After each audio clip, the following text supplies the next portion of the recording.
মায়াপুর প্রসাদমের আমি একজন নিয়মিত দর্শক। তো আপনাদের কাছে আমার কিছু বলার আছে। তো আপনারা অনেকে কমেন্ট বক্সে অনেক জেনে হোক বা না জেনে হোক অনেক উল্টোপাল্টা আপনারা কমেন্ট করেছেন। এগুলো আপনাদের ভুল ধারণা, এগুলো আপনারা কমেন্ট করবেন না।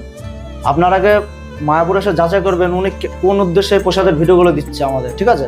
এটা বুঝতে হবে। আমরা না জেনে অনেকেই প্রভুকে বলছেন আপনি মাছ মাংস আহার করেন নাকি, আপনি এগুলো ছেড়ে এগুলো খাচ্ছেন না কেন? কিন্তু আমার কথা হচ্ছে যে মায়াপুর ধামে ওনার একটা এই প্রসাদের ভিডিও দেওয়ার কারণ হচ্ছে আপনাদের সতর্ক করা, যে আপনারা এগুলোর থেকে দূরে সরে আপনারা এই নিয়মিত যে ভগবানের প্রসাদ এগুলো আপনারা গ্রহণ করুন। দেখেন আপনাদের মন আত্মা সব ঠান্ডা হয়ে যাবে।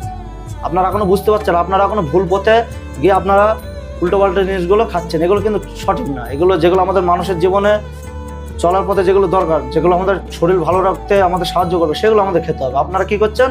প্রভুর ভিডিও না দেখে না শুনে বুঝে আপনারা উল্টোপাল্টা কমেন্ট করছেন। এগুলো সঠিক, আপনাদের সঠিক না, এগুলো ভুল করছেন আপনারা একবার বিচার করবেন। মায়াপুর ধামে আপনারা নিজে এসে আপনারা ভগবানের যে ভোগের প্রসাদ আপনারা নিজেরা গ্রহণ করবেন, তখন আপনারা বুঝবেন যে এই প্রসাদ কত টেস্ট হতে পারে। আপনারা টেস্ট করেন না, আপনারা টেস্ট না করে প্রভুকে উল্টোপাল্টা বদনাম করছেন। এগুলো আপনাদের ঠিক না, এগুলো বুঝতে হবে। মায়াপুর হচ্ছে একটা ভগবানের স্থান। এখানে মানে কমন বক্সে অপরাধমূলক কমেন্ট করা যা শাস্তি, এখানে সামনাসামনি প্রসাদের বদনাম করা আপনাদের সেটা অপরাধ। এটা আপনারা জানবেন, বুঝলেন?